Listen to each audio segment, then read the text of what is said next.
Although I'm reminded here of some work that some academic colleagues of mine did a couple of years ago, funded by the SRC as part of the Public Services Programme, looking at the impact of innovation in third sector organisations and the extent to which third sector organisations were being innovative in their work.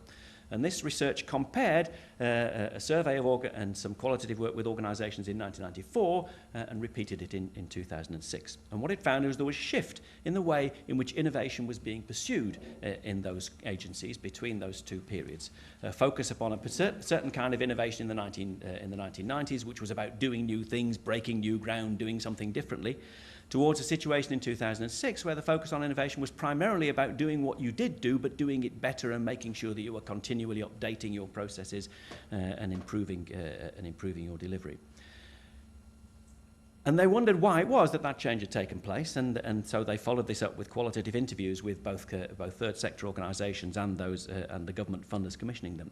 And interestingly, the main reason that was given by third sector organisations wasn't that they were actually doing something different in innovative terms, but they were being expected to describe that differently to those public funders who were funding them, and that the expectation of public funders of what constituted innovation and why innovation was important in those third sector organisations had changed, and therefore the third sector organisations themselves were producing a different set of explanations. It's not that we're doing it any differently, one respondent said, it's just that we realise we need to use a different language. So part of what's going on here is not just, of course, a changing policy environment and the consequences of that. There are what we academics call the discourses of policy within those. How are those discourses developed? Who is it who is determining, defining and controlling what we mean by the terms that we use? And to some extent, therefore, the research question that I want to explore is about the way in which that policy discourse the way in which that policy discourse understands and explains quality. What it certainly means, however, is that demonstrating quality is now a structural feature of relationships between the state and the third sector, and that the policy environment expects quality as a prerequisite for public support. Quality has become a feature of third sector organisation governance more generally. You can't really escape the quality audit these days. But what is quality? What do we mean by quality? And how might we go about defining, measuring and accounting for the quality that we deliver? First of all, it might be helpful to distinguish between what are broadly procedural approaches towards how we understand quality from substantive approaches. Procedural approaches are about how we seek to measure and account for what we do. Monitoring and evaluation procedures, the setting of targets and indicators, the identification of inputs, outputs and outcomes. What are we doing? Have we done it? What have we achieved by doing it? And increasingly these days, forms of quality audit that help us to do that. Picasso is a form of that. There's also now, the OTS are funding a working party to look at the possibility of developing social returns on investment so we can get some kind of quantitative measure of the extent to which what we do provides a social return on the activity that we engage in. So there are procedural means by which we might approach the question of what is quality. Although, of course, the cynic might ask, to what extent do procedural changes lead to increases in quality outcomes? We may know what we're doing better. We may be able to measure our inputs, our outputs, and our outcomes. We may know what our indicators are, but do we know whether it makes any difference?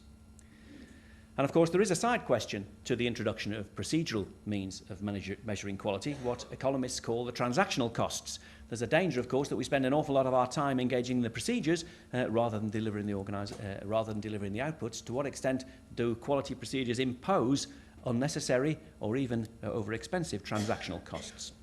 So there are some issues with the procedural approach towards what is quality.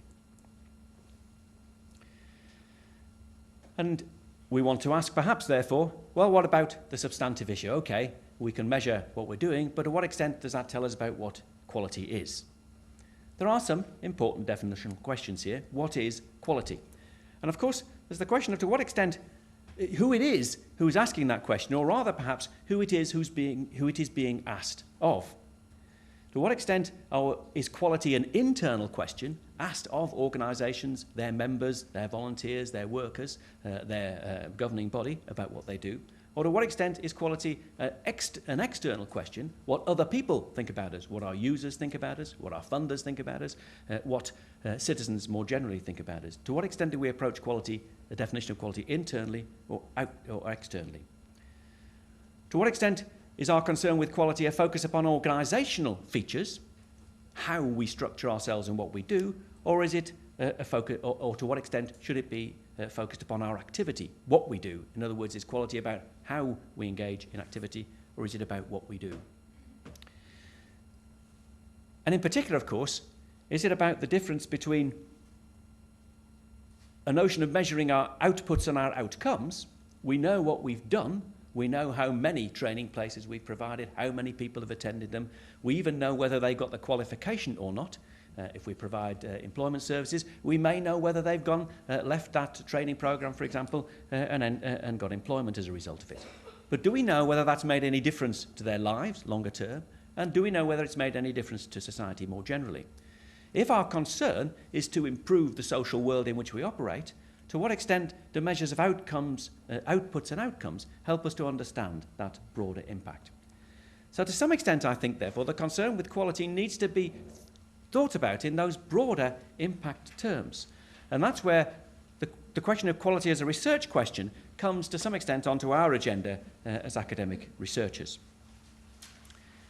I want to ask the question of what is quality as a research question by problematising the ways in which we might think about analysing the impact that third sector organisations make.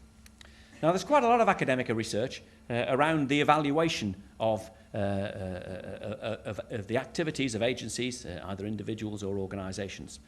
I don't want to bore you with some of the more esoteric theoretical discussion of that, but a lot of it focuses on the notion of what academic the methodologists have called theories of change, trying to theorise how it is we think we're making a difference in the world. What is it we think we're doing?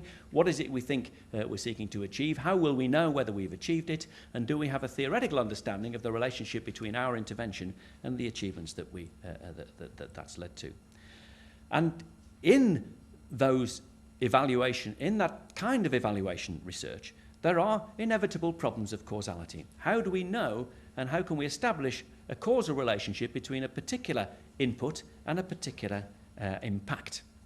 Because all social events, in effect, are the product of multiple causality. There are all sorts of reasons, what some academics have called overdetermination. There are all sorts of reasons why something happens. And not all of those reasons can be separately identified, and not all of them can be traced back to single events or single activities. We have to recognise that when we're concerned with measuring the impact of our activity, we're operating in situations of multiple causality. We'll never be able to pin down exactly what it was that led to a particular social event or a social change. And of course, we don't have what economists call counterfactuals. We don't know what would have happened if we didn't do it. We don't know whether, if we weren't engaged in this kind of activity, whether those kind of improvements or activities would have happened.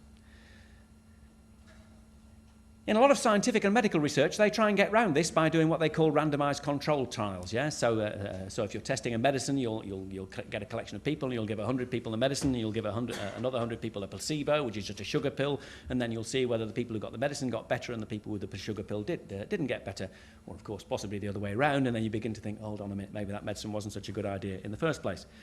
We don't do that kind of randomised control trial in the social world for all sorts of reasons, partly to do with organisational reasons. It would be incredibly expensive to operate, but also, of course, there are some serious moral and political implications of doing that. Should we just close down all third sector activity in Liverpool for example, while we compare what happened in Manchester and then see whether the citizens in Manchester came out better than the citizens of Liverpool? I wouldn't want to be the academic explaining to the citizens of Liverpool why it was that they were being engaged in that. So we don't. So we never will really know what the counterfactual is, what would have happened if we hadn't done it. So there are some problems, therefore, and in some ways they're insurmountable. The point is that we understand the impact that they have on our attempts to try and question theoretically what it is we mean by quality and whether we can demonstrate that we've made a difference by what we do.